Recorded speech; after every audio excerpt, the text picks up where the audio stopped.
Bentrovati al meteo. Alta pressione ben salda sul nostro territorio e il weekend sarà dunque all'insegna del bel tempo, ma vediamo il dettaglio di sabato 17 agosto.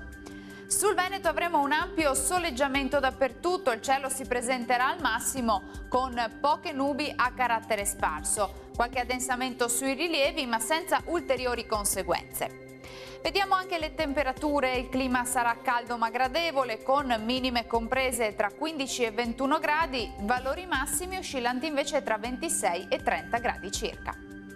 Ci spostiamo ora sul Friuli Venezia Giulia, dove avremo una giornata soleggiata ovunque con cielo sereno o al massimo poco nuvoloso. Anche in questo caso non sono attese precipitazioni particolarmente degne di nota. Temperature minime tra 16 e 22 gradi, le massime invece oscilleranno tra i 26 e i 27 gradi.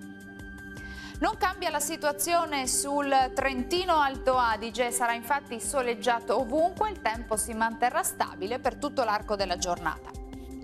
Temperature minime tra 17 e 18 gradi, massime tra 28 e 30 gradi circa. Bene, dal meteo di Antenna 3 è tutto, arrivederci!